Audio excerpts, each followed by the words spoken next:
Okay, sorry. I thought I hit pause and I hit stop, so it's going to be in 2 videos.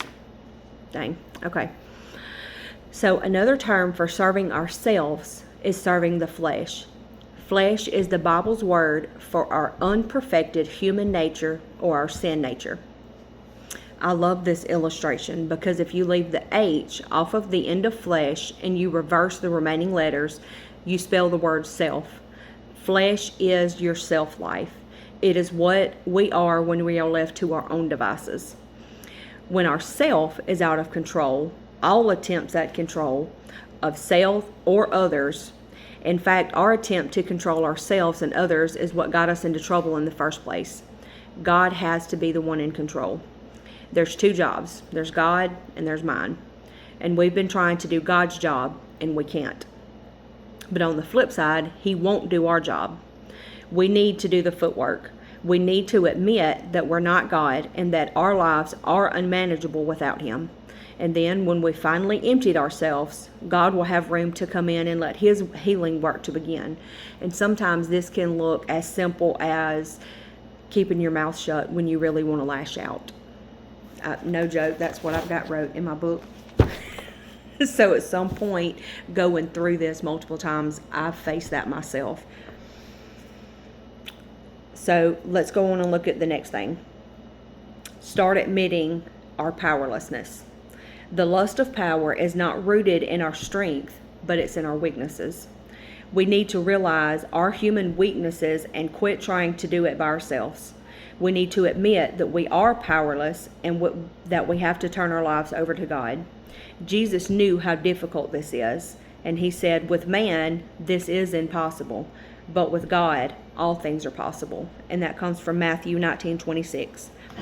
When we keep doing things that we don't want to do, and when we fail to do the things that we've decided that we need to do, we begin to see that we do not, in fact, have the power to change that we thought we had. Life is coming into focus more clearly than ever before. She want to visit with you, huh? Okay, sorry. Let's see if we can get this finished. All right, so 4 says, start admitting that our lives have become unmanageable.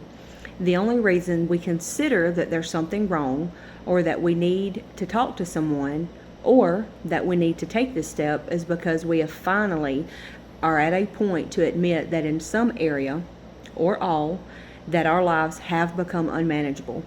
It is with this admission that you finally realize that you are out of control and you're powerless to do anything on your own. When I got to this part of my recovery, I shared David's feelings that he expressed in Psalm 40, verse 12. Problems far too big for me to solve are piled higher than my head. Meanwhile, my sins, too many to count, have all caught up with me, and I am ashamed to look up. So does that sound familiar? Only when your pain is greater than your fear will you be ready to honestly take the first step, admitting that you are powerless and that your life is unmanageable. That reminds me of the analogy that I've given to so many people that's came to me. You know, think about it. When do people come to God? When they're in that valley, when they're, you know, there's nothing else that I can do, and if God don't fix it, then it's not going to get dealt with. You know, nobody ever comes to God while they're on the mountaintop and everything is good and, you know, they don't have any stress.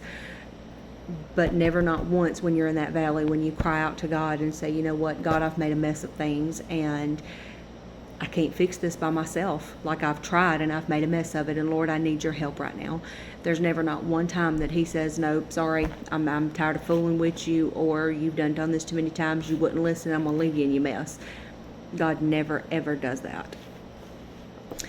So our acrostic demonstrates what happens when we admit that we are powerless. We begin to give up the following serenity robbers: the pride, the only ifs, worry, escape, resentments, loneliness, emptiness, selfishness, and separation. The first letter in tonight's acrostic would be P. We start to realize that we are no longer trapped by our pride. Pride ends in a fall, while humility brings honor. And that comes from Proverbs 29 and 23. So if you take ignorance, power, and pride, you end up with a deadly mixture. Our false pride undermines our faith, and it cuts us off from God and from others. When God's presence is welcome, there is no room for pride because He makes us aware of our true self. So when you ask God to examine your heart and you're okay with what He tells you, not that you're okay with the things that He points out, but you're, God, search me, and you're okay with Him digging around and doing surgery. You're willing to accept the things that He points out to you. Personally, one of mine was the way that I talk to people. It was the mindset, because I was always, well, I'm just blunt. That's just how I am. Get over it. And God set me down about that. He's like, no, ma'am. We don't talk to people or about people like that, because that does not display the fruit that I do. And you need to fix that. And to this day, it bothers me if anything like that comes out of my mouth and I'm like, Lord, I need you to help me with that, because I didn't realize that was still there, but that person is gone and I don't want to resurrect that. So Lord, please help me with that. And Lord, if there is anything else in me that's not pleasing to you, God, show me that so that I can work on it. So the next thing we begin to lose is the only ifs. That's the O in powerlessness. Have you ever had a case of the only ifs, or maybe the if onlys? If only they hadn't walked out. If only I'd stopped drinking. If only this, if only that. How reluctantly the mind consents to reality. But when we admit that we are powerless, we start walking in the truth rather than living in the fantasy land of rationalization. We stop making excuses for things, and we're like, you know what, this really is how it is. Luke 12:2-3 tells us, whatever is covered up will be uncovered, and every secret will be made known. So then whatever you have said in the dark will be heard in broad daylight. The next letter in powerless is the W, and that stands for worry. This is worrying, being anxious, and that is a creative faith that is geared in the wrong direction. So if you have got built up anxiety and you have so much faith in what can go wrong, it is geared in the wrong direction. But what would happen if it was geared right? You're at the bottom of the well, and I don't know how I'm going to get out of this. I don't think things will ever change. But if you've got that much hope in the negative, don't ever let the enemy tell you that you are not capable of possessing that same outlook on the other end of the spectrum. So worrying is a form of not trusting God enough. Instead of worrying about things that we cannot possibly do or change, we need to focus on what God can do. Keep a copy of the Serenity Prayer in your pocket, or maybe on a sheet of notebook paper or in your phone, and make that stay in your heart to remind you. By working this program and completing the steps, you can find that trust, that relationship with God, with the one and only higher power, so that the worrying begins to go away. Matthew 6:34 tells us, don't be anxious about tomorrow. God will take care of your tomorrow too. Live one day at a time. In my personal life, that has become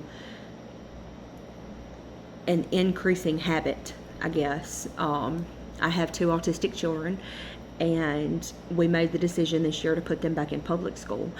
But with that came, what they call transition days. So it's not all day, every day, right off the bat. You let them go for a few weeks, a week or two, a few hours, a week or two, and then it kind of bumps up until they do get to where they're staying all day. But because of that school schedule, I haven't been able to work, but every week without fail, God, you see the position that I'm in, and God, I know you know those that put their trust in you, and God, I know that you know who I am, and you know that I put my whole trust in you. God, I'm relying on you. God, I need help in this season of my life. There has not been one week that I have not had somebody come to me and say, hey, I feel like I needed to give you this, or hey, the Lord said give you this, faithfully every week. So the next thing that happens when we admit that we are powerless is that we quit trying to escape. Before we admitted that we were powerless, we tried to escape and hide from those hurts, those habits, and those hang-ups by getting involved in unhealthy relationships, by abusing drugs or alcohol, by eating or not eating, and so forth. You plug in whatever it is that you battle there. So trying to escape pain drains us of precious energy. When we take this first step, however, God opens true escape routes to show His power and His grace. For the light is capable of showing up everything for what it really is. It is possible for the light to turn the thing that it shines upon into light also. And that comes from Ephesians 5:13 and 14. So the R stands for resentments. If they are suppressed and allowed to fester, resentments can act like emotional cancer. Paul tells us in Ephesians 4:26 and 27, "In your anger, do not sin. Do not let the sun go down while you are still angry, and do not give the devil a foothold." As you continue to work the principles, you will come to understand that in letting go of your resentments, by offering your forgiveness to those who have hurt you, you are not just freeing the person who harmed you, but you're freeing you. But if we try to maintain our false power, we become isolated and alone, and that's the L in powerless. It's loneliness. When you admit that you are powerless and start to face reality, you will find that you don't have to be alone. Do you know that that's a choice? In recovery and in Christ, you never have to walk alone. Do you know that caring for the lonely can cure loneliness? So make sure that you get involved. This is going to be in your in-person Celebrate Recovery programs. This is going to be in a church that you feel that God has placed you in. This is going to be in support groups or in your friend groups.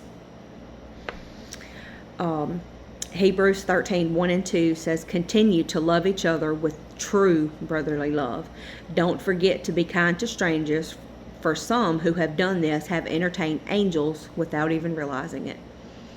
When you admit that you are powerless, you also give up the other E, and that's emptiness. When you finally admit that you are truly powerless by yourself, that empty feeling deep inside, that cold wind that blows through you, that'll go away. Jesus said, "My purpose is to give life in all of its fullness," John 10 and 10. So let Him feel that emptiness inside and tell Him how you feel, because He does care. Next, you will notice that you are becoming less self-centered. That's the first S, and it stands for selfishness. I've known people who have come into recovery thinking that the Lord's Prayer was, "O Father who art in heaven, give me, give me, give me, give me, give me." But Luke 17:33 tells us, "Whoever clings to his life shall lose it, and whoever loses his life shall save it." So simply said, selfishness is at the heart of most problems between people. The last thing that we need to give up when we admit that we are powerless is separation. Some people talk about finding God as if He could ever be lost. Separation from God can feel real, but it's never permanent. Remember, He seeks the lost. When we can't find God, we need to ask ourselves, who moved? And I'll give you a hint. It wasn't Him. For I am convinced that nothing can ever separate us from His love. Death can't and life can't. The angels won't, and all the powers of hell itself cannot keep God's love away. Nothing will ever be able to separate us from the love of God demonstrated by our Lord Jesus Christ when He died for us.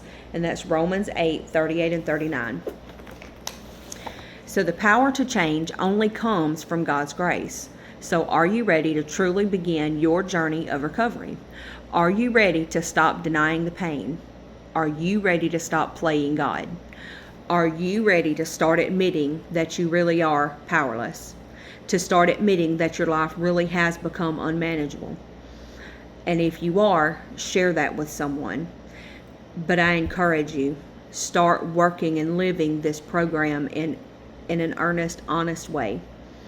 If we admit that we are powerless and that we do need a power greater than ourselves to restore us, that power is in your higher power, which is Jesus Christ. So I'm going to do the testimony separate, just because I feel like that's what the Lord is telling me to do. So tune in on the next video for the testimony.